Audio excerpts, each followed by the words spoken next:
네, 금요일 새 아침이 밝았습니다. 안녕하세요. 토마토 모닝쇼 김수경입니다. 올해 노벨 평화상 수상자는 유럽연합이었습니다. 이 명예가 부끄럽지 않게 또 위기에 빠진 유로존을 구할 수 있을까요? 이틀 동안 유럽연합 정상회담이 열리는 벨기에 브뤼셀로 시장에 관심이 온통 쏠려 있습니다. 이번 회담의 핵심 쟁점 크게 세 가지입니다. 그리스의 긴축 시한이 연장이 될 것인가, 그리고 전면적인 구제금융을 놓고 말만 무성한 스페인의 구제금융 신청 시기, 그리고 은행 감독기구의 신설 여부인데요. 현재까지 진행되고 있는 초반 분위기는 아직까지는 크게 이견을 좁히지 못한 상태에서 논의가 진행되고 있는 것으로 알려지고 있습니다. 이번 주 후반 당장 오늘이겠죠. 그리고 이 다음 주 초반까지 우리 시장에 가장 큰 영향력을 미치게 될 이슈가 될 텐데요. 나오는 내용들을 잘 체크를 해가면서 또 대응 전략을 짜보셔야겠습니다. 간밤 마감된 해외 증시 먼저 뉴욕장으로 가보겠습니다. 신한글로벌의 김선영 연구원입니다. 연구원님 안녕하세요.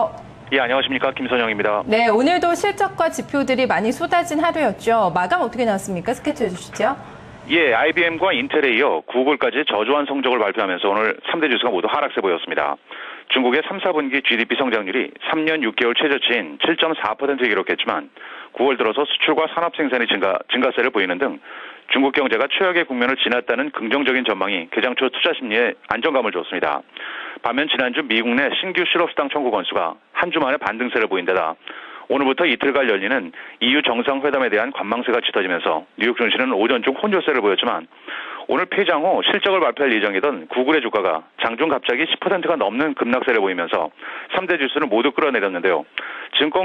증권거래위원회 분기보고를 대행하는 RR 도넬리사의 실수로 인해 구글의 실적을 공개한 것이 문제가 됐습니다. 보고서에 따르면 구글의 주당 순이익은 $9 3센트로 전망치였던 $10 66센트를 크게 하회했고 매출 역시 예상에 미치지 못했다는 소식에 실망 매물이 쏟아지면서 구글의 주가가 한때 10% 이상 급락하는 등 나스닥은 구글의 거래를 한때 중단시키기도 했고 결국 8%가 하락한 $695의 거래를 마감했습니다.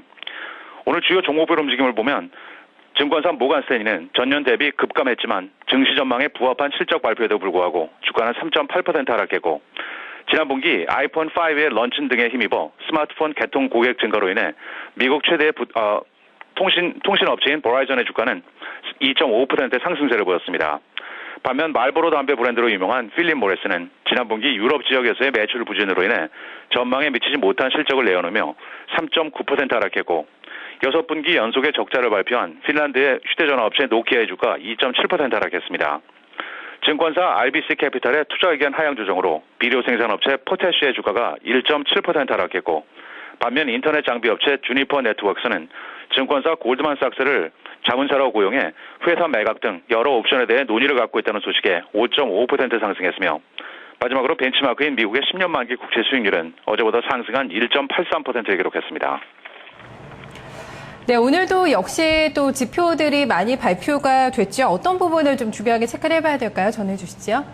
예, 오늘 발표된 두 가지 경제 지표들은 모두 증시 전망을 상회했습니다. 먼저 9월의 경기 선행지수가 큰 폭으로 반등하면서 올 겨울 경기 회복에 대한 기대감이 높아졌는데요.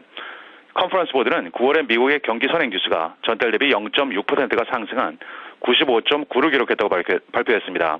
이것은 앞선 8월에 0.4% 하락해서 상승으로 급선회한 것으로 당초 0.2%였던 전망치를 크게 상회한 것이며 지난 2월 이후 7개월 만에 최대 상승폭이었습니다. 또한 필라델피아 지역의 제조업 지수도 전망치를 크게 상회했습니다. 필라델피아 지역의 연방은행에 따르면 10월 제조업 지수가 플러스 5.7을 기록, 시장 예상치였던 1%를 크게 상회하면서 기준점인 제로를 6개월 만에 다시 넘어섰습니다.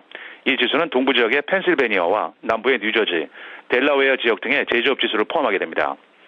마지막으로 세계 최대의 자산운용사 블랙락의 CEO인 레리 핑크가 CNBC와의 인터뷰에서 올 3, 4분기 중 $200의 자금이 주식시장에 유입됐다면서 투자자들이 주식시장을 비롯한 리스크가 높은 투자처에 과감한 투자를 하고 있다면서 특히 향후 미국의 금융업종이 강세를 보일 것으로 예상했다는 소식입니다. 다만 내년 초에 발생할 수도 있는 재정 절벽에 대해 우려를 나타내면서 이것이 현실화될 경우 미국 경제가 깊은 불황에 빠지게 될 것이라며 초당적인 대책이 필요하다고 강조했습니다. 또한 그는 유럽 재정 위기가 장기화될 가능성이 크다며 유럽 사태가 완전히 해결될 때까지는 7년 이상이 소요될 것이라고 예상하고 있습니다. 한편 올해 블랙락의 운용 자산 가치는 총 3조 6,700억 달러로 지난해 대비 10%가 증가한 모습 보이고 있습니다. 지금까지 미국 현지에서 김선영입니다. 네, 오늘 말씀 잘 들었습니다. 고맙습니다. 네, 고맙습니다. 네, 구글에 좀 충격이 있었습니다. 잘 나가던 어닝 시즌에 좀 브레이크가 걸린 모습이었고요. 현재 유럽연합 정상회담이 열리고 있는 유럽장의 분위기는 또 달랐습니다. 흐름을 정리해 보겠습니다. 김민지 기자입니다.